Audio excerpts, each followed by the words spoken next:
जो गुज़श्ता कई रोज़ से एक तैनाती का खेल जारी है। समरी आ गई, समरी चली गई का खेल जो हमने कल भी देखा, आज उसके अंदर रेस्ट डे है। बड़े घरों के मकीनों की लड़ाई उरूज पर है। लंदन से, जहां पर एलिजेड मुबैना तौर पर पाकिस्तान मुस्लिम लीग नून के स्पोक्स पर्सन तस्नीम हैदर साहब नामी एक शख्स वारिद होता है और वो ये कहता है कि लंदन प्लान के अंदर मैं मौजूद था और उस प्लान में अरशद शरीफ और इमरान खान को रास्ते से हटाने की बात की गई थी और नवाज शरीफ साहब ने ये बात मुझसे की थी। अब जनरल बाजवा की कुछ डिमांड्स हैं जो अस्सलाम वालेकुम मेरे सादा से पाकिस्तानियों, मेरा नाम रेहान तारिक है और आप मेरा यूट्यूब चैनल और फेसबुक पेज देख रहे हैं। गुज़श्ता कई रोज़ से मुल्की सियासत में एक तूफ़ान, बल्कि यूँ कहिए कि एक हिजान बरपा है।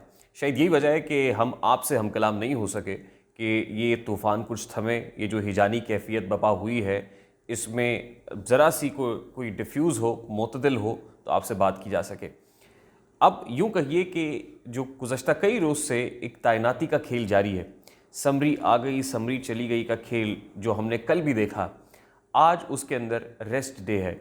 जैसे किसी टूर्नामेंट के दौरान एक रेस्ट डे आ जाता है जिस दौरान कोई मैच नहीं होता, तो यूँ समझिए हमारी इत्तलात ये हैं, हमारी खबर ये है कि आज उसमें आराम का दिन है। यानी आज मंगल का रोज़ आराम से गुजर जाएगा, मंगल के रोज़ कुछ बड़ा नहीं होने जा रहा है।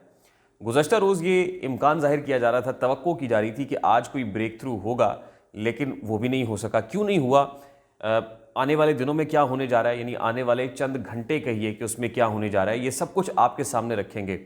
लेकिन इस वक्त बड़ों की लड़ाई उरूज पर है। बड़े घरों के मकीनों की लड़ाई उरूज पर है।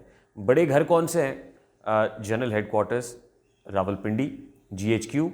उस बड़े घर के अंदर army chief of the army staff general Qamar Javed Bajwa sahab का घर भी है, उसमें उनका दफ्तर भी है। दूसरा बड़ा घर इस्लामाबाद में वाक़ है जो वज़ीर आज़म हाउस है, प्राइम मिनिस्टर हाउस। और तीसरा बड़ा घर लाहौर में वाक़ है और ज़मान पाक के एक घर के मकीन वहाँ बैठकर लॉन्ग मार्च के शुरका से ख़िताब भी करते हैं, मेल मुलाकातें भी कर रहे हैं, राब्ते भी कर रहे हैं। एक और बड़ा घर है एवन फील्ड अपार्टमेंट्स, और एवन फील्ड के मकीन यूरोप यात्रा पर चल निकले हैं, यानी उनकी सैर व सियाहत शुरू हुई चाहती है। इस वक्त बड़े घरों के मकीनों या बड़ों की लड़ाई में क्या हो रहा है और आने वाले चंद घंटों के अंदर क्या होने जा रहा है, ये सब कुछ आपके सामने तफसील से रखने की कोशिश करते हैं। मामला है एक तैनाती का, आर्मी चीफ की अपॉइंटमेंट का। दुनिया भर के अंदर आर्मी चीफ अपॉइंट होते हैं, लेकिन शायद इतना ज़्यादा तूफ़ान बपा नहीं होता कि मामला मीडिया में भी हो, मामला पब्लिक डोमेन में भी हो, और फिर सियासतदान तो बंद कमरों के अंदर भी इस पर सोच विचार कर रहे हों। अब हुआ ये है कि गुज़श्ता कई रोज़ से हुकूमत ये कह रही थी, बल्कि वज़ीर दिफ़ा ने ये कहा कि 18 तारीख से ये प्रोसेस शुरू हो जाएगा, यानी 18 नवंबर से ये तैनाती का अमल शुरू होगा। लेकिन जब 18 नवंबर आई तो हमने वज़ीर दिफ़ा ख्वाजा आसिफ साहब को ये कहते हुए सुना कि अगले हफ्ते पीर के रोज़ से ये प्रोसेस शुरू हो जाएगा। फिर अगले हफ्ते का पीर यानी गुज़श्ता दिन भी आन पहुँचा, लेकिन प्रोसेस से मुताल्लिक कुछ ख़बरें चली। अच्छा, उन ख़बरों से भी पहले दो इम्पॉर्टेंट ख़बरें चली। एक इम्पॉर्टेंट ख़बर चली लंदन से, जहाँ पर एलिजेड मुबैना तौर पर पाकिस्तान मुस्लिम लीग नून के स्पोक्स पर्सन तस्नीम हैदर साहब नामी एक शख्स वारिद होता है और वो ये कहता है कि लंदन प्लान के अंदर मैं मौजूद था और उस प्लान में अरशद शरीफ और इमरान खान को रास्ते से हटाने की बात की गई थी और नवाज शरीफ साहब ने ये बात मुझसे की थी। खैर, ये बात काबिल हज़म तो नहीं थी कि नवाज शरीफ जो ताश के पत्ते अपने सीने से लगा के खेलता है, जो आर्मी चीफ़ की अपॉइंटमेंट क्या है, इससे पहले जो तहरीक अदम एतमाद है और रजीम चेंज प्रोसेस है वो किस तरह से हुआ और कितनी खामोशी से हो गया, और फिर उससे पहले भी नवाज शरीफ की हिस्ट्री इस बात की शाहिद है कि वो कभी भी बात अपने करीबी लोगों तक भी जल्दी पहुंचाते नहीं हैं, हत्ता कि अपने भाई को भी शायद बात बिल्कुल आखिरी दमों आखिरी लम्हों पे आके बताते हैं। तो वो तस्नीम हैदर नामी शख्स को ये सब कुछ कैसे बता देंगे। खैर, एक और ख़बर सामने आई और वो ख़बर थी पाकिस्तान से, और पता ये चला, वैसे वो पाकिस्तान में मौजूद एक अहम शख्सियत से मुताल्लिक़ ख़बर थी, लेकिन जिस सहाफ़ी ने इस खबर को ब्रेक किया वो पाकिस्तान में नहीं है। मैं बात कर रहा हूँ अहमद नूरानी साहब की, और अहमद नूरानी ने अपनी वेबसाइट फैक्ट फोकस के ऊपर एक रिपोर्ट जारी की और उस रिपोर्ट के अंदर army chief general Qamar Javed Bajwa और उनकी फ़ैमिली के जो असासाजात हैं उनकी तफसीलात सामने रख दी कि हालिया बरसों में उनकी जो टैक्स डिटेल्स हैं वो क्या थी, और अभी जो है उनकी इनकम कितनी बढ़ गई है और उसके वाइज टैक्स कितना जमा कराया गया है। अच्छा, इसके ऊपर गुज़श्ता रोज़ वज़ीर ख़जाना इसहाक़ डार साहब ने एक तहकीकाती जो कमेटी है वो भी कॉन्स्टिट्यूट कर दिया। इन्वेस्टिगेशंस शुरू हो गई हैं कि ये हसास मालूमात बाहर कैसे आई, वो कौन से अफसरान हैं FBR के जो इसमें मुलव्वस हैं, इस पर तहकीकात शुरू हो गई हैं। और इन तहकीकात से मोहर तस्दीक सब्त भी होती है कि जो डिटेल्स सामने आई हैं वो डिटेल्स दुरुस्त है। पहली एक ख़बर लंदन से चलवाई गई, एक शख्स सामने आया, उसका फ़ायदा किसको हुआ आप जान सकते हैं।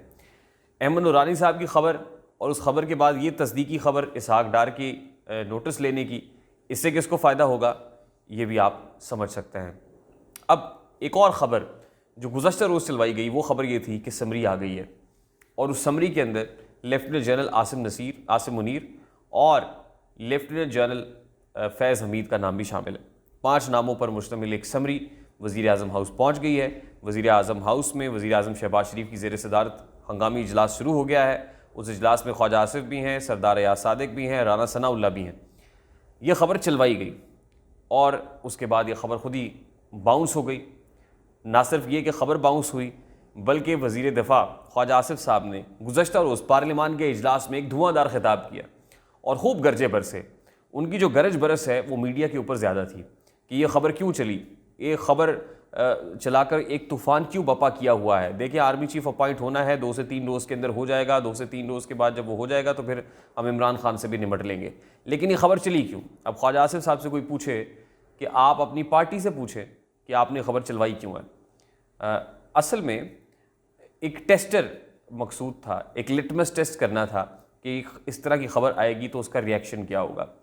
यह ख़बर ऐसे मौके पे आई कि जिस वक्त chief of the army staff general Qamar Javed Bajwa, जिनके 5 रोज़ रह गए हैं अपने ओहदे से सुबकदोश होने में, वो नेवल हेडक्वार्टर्स का और एयर हेडक्वार्टर्स का दौरा कर रहे थे। ऐसे में पानी की गहराई नापना मकसूद था। दूसरी इंपॉर्टेंट ये कि ये टेस्टर, ये लिटमस टेस्ट पहले भी हो चुका है जब आर्मी एक्ट 1952 में तब्दीली या तरमीम की बात हुई और उसकी ख़बर ब्रेक कराई गई। उसका मकसद भी एक लिटमस टेस्ट था, देखना था। वो कहते हैं कि पानी की गहराई को नापना था। अब ठनी हुई है 2 बड़े घरों के दरमियान, GHQ और इस्लामाबाद के माबैन। GHQ में ये जो प्रोसेस है वो ये है कि सेक्रेटरी दिफा यानी सेक्रेटरी डिफेंस वज़ारत दिफा को ये समरी भेजते हैं और वज़ारत दिफा ये समरी प्राइम मिनिस्टर ऑफिस को, वज़ीर आज़म को भेजते हैं और वज़ीर आज़म उन 5 नामों, 5 या 6 जो senior most, top most journals हैं, उनमें से किसी एक को सिलेक्ट करते हैं chief of the army staff के लिए और एक को करते हैं chairman joint chiefs of staff के लिए। अब सेक्रेटरी डिफेंस ने ये समरी मूव करनी थी लेकिन समरी मूव नहीं हो रही है। समरी मूव क्यों नहीं हो रही, इस हवाले से ख़बर यह है कि समरी मूव करने वाले इसको 26 तारीख से पहले मूव नहीं करना चाहते। एक तारीख उन्होंने तय कर रखी है और वो है 26 नवंबर।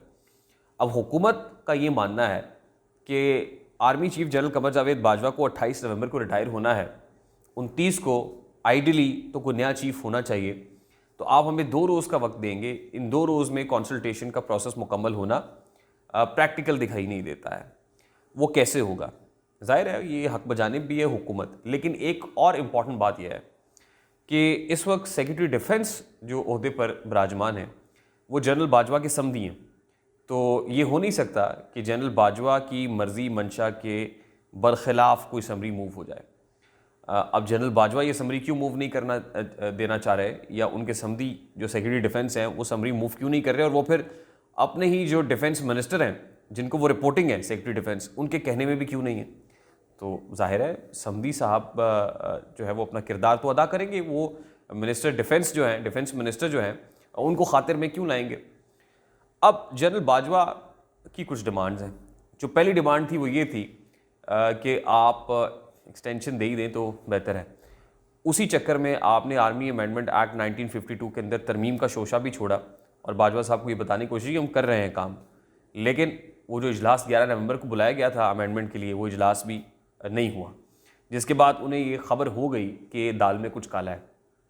अब जब हुकूमत बिगड़ रही है और उसके बाद वज़ीर आज़म साहब भी क्वारंटीन में चले गए, कोरोना हो गया उनको, और कोरोना जो है वो पॉलिटिकल कोरोना है जो हुआ है, तो उसके बाद बाजवा साहब को खटक गई कि ये कुछ और करने के मूड में।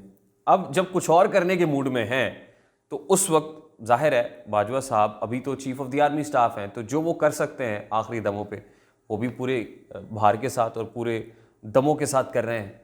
अब वो समरी अगर नहीं आएगी, एक तनाव, एक खींचातानी की सिचुएशन तो बनेगी। ऐसे में एक बार्गेन होगी, मैं नहीं तो कौन, मैं नहीं तो मेरा आदमी होना चाहिए, क्योंकि मेरे जाने के बाद बहुत सारे ऐसे मामलात हैं जो खुलेंगे। जाने से पहले ही 5 दिन रह गए हैं, 6-7 दिन पहले ही खुलना शुरू हो गए हैं, तो जाने के बाद क्या होगा, कितनी लेदे होगी। अब उस सारे मामले को कैसे मैनेज करना है, हैंडल करने के लिए कोई ऐसा शख्स होना चाहिए कि जो वहाँ बैठ के सारी चीज़ों को बतरीके एहसन खुश उसलूबी से मुकम्मल कर ले। बात ये हो रही है। लेकिन नवाज शरीफ साहब का जो मैसेज है वो एक ख़ास पर्सनैलिटी से मुताल्लिक है, एक ख़ास शख्स से मुताल्लिक है कि इसको chief of the army staff होना चाहिए। अब बात यह है कि समरी में अगर उसका नाम नहीं होगा या समरी कुछ ऐसी होगी कि जो हुकूमत को नहीं भाएगी या उनके प्लान्स के मुताबिक नहीं होगी, तो जाहिर है आपस में ठनेगी दो बड़े घरों के दरमियान। वही ठनी हुई है इस वक्त। लेकिन दूसरी इंपॉर्टेंट बात यह है कि वज़ीर आज़म पाकिस्तान का ये इस्तेहकाक है कि अगर समरी नहीं भी आती है तो वो आर्मी चीफ जो टॉप मोस्ट इस वक्त जनरल्स हैं उनमें से किसी एक को आर्मी चीफ और किसी एक को chairman joint chiefs of staff लगा सकते हैं without having even a summary. Summary की ज़रूरत कोई नहीं आईनी तौर पे। प्रेसिडेंट की बात हो रही थी कि प्रेसिडेंट उसमें रखना डाल सकते हैं, तो प्रेसिडेंट का किरदार भी एक सेरेमोनियल सा है, वो भी ऐसा कोई मामला नहीं है। लेकिन इन दो बड़े घरों की लड़ाई में जो तीसरा घर है वो खासा खामोश दिखाई दे रहा है और वो खामोश रह के तमाशा देखना चाहते हैं। और उन्हें अंदाज़ा है कि ऐसे में जब सांप मर रहा है लाठी भी नहीं टूटेगी, तो क्या ज़रूरत है बोलने की और लाठी तोड़ने की। अपना काम कर रहे हैं और एक प्लान के तहत, सोचे समझे प्लान के तहत वो 26 तारीख को रावलपिंडी आना चाहते हैं। अब हुकूमत ने ये तय कर लिया है कि आने वाले 2 रोज़ के अंदर, यानी आज 22 तारीख है, तकरीबन आपको 25 तारीख तक ये समझ आ जाएगी कि chief of the army staff कौन है। ये अपॉइंटमेंट अब ज़्यादा दूर की नहीं है और ज़्यादा देर की बात नहीं है, बल्कि हुकूमत अपना इस्तेहकाक इस्तेमाल करेगी। ये हक़ वो महफूज रखते हैं और सिर्फ ये चाह रहे हैं कि फटा ना बने, कोई मामला हाई प्रोफाइल ना बने, लाइमलाइट में ना आए, बल्कि खुश उसलूबी से तय हो जाए। बसूरत दीगर हुकूमत अपना इस्तेहकाक इस्तेमाल करने जा रही है। मुझे रेहान तारिक को इजाज़त दीजिए। अपना बहुत सारा ख्याल रखिएगा। अस्सलाम वालेकुम।